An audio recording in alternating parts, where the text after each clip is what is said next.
All right, let's get started. Hi guys, if you want to know how to learn a language without killing yourself, stay with me. Welcome everybody. Thank you for joining today's webinar on how to learn a language without killing yourself. This is actually a re-recording of the webinar because we had some technical issues, and don't worry, this re-recording will be even better because we will cover even more content here.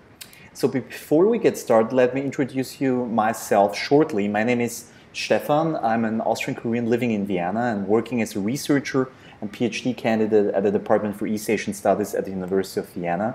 And exactly 1 year ago, I founded the Uncon School at howtobecomeaprofessor.com, in which I interview proven professors and experts on accelerated learning. So much my person. But now it's time to introduce you to our today's teacher and coach. His name is Luca Lampariello.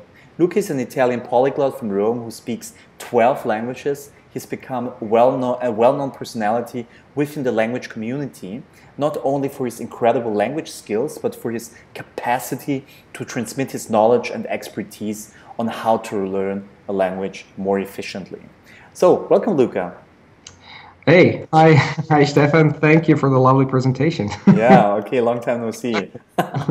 All right, okay, so this is the agenda for today's recording of the webinar. During the first 30 minutes, Luke is going to provide actionable content on following topics: how to learn a language in your limited spare time. Secondly, how to stick to a painless and efficient learning routine. And third, how to learn a language from scratch. After the 30 minutes, in the second half of the webinar, we will answer the questions, your questions that came up during the webinar.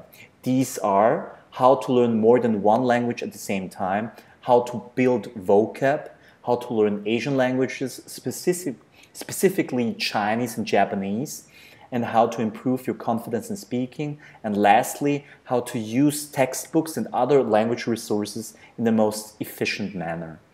And at the end of the session, this is really important, we will make a special announcement that might be of interest for you. So please stay tuned until the end, it's really worth it.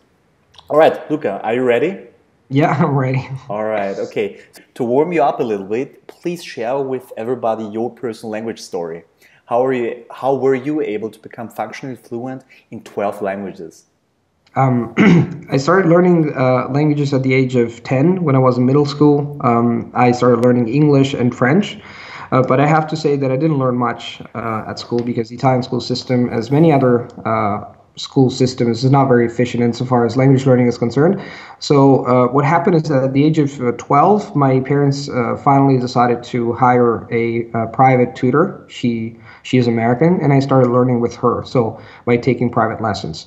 At the same time, I kept learning French at school in general. I was watching a lot of television. But it was only at the age of 15 that I actually found the way, or my way, to learn languages. And when I tried to tackle German at the beginning, it was a little bit difficult because especially, German is not an easy language, especially for us Italians. Grammar is pretty complicated, etc. So what I did, I tried to, I get hold of a dusty old grammar book that my grandma had.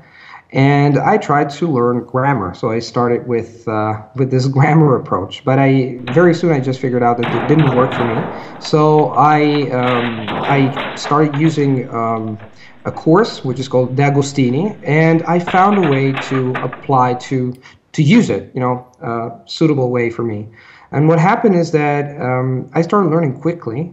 And I realized that learning a language by yourself can be actually much faster than just learning it in institutions, schools, and university, provided that you know how to do it. After that, after I figured out a way to work with languages and to work on languages, I learned Spanish, and then I learned Dutch, and then I learned Swedish, Russian, etc., etc. And I decided to learn one language every 2 years because I think that a lot of people talk about learning languages, but maintaining languages is also very important. So in the course of time, I thought that this was a very sound strategy to keep learning, but at the same time maintaining the knowledge and the languages that I was accumulating, that I was learning through time. And here I am.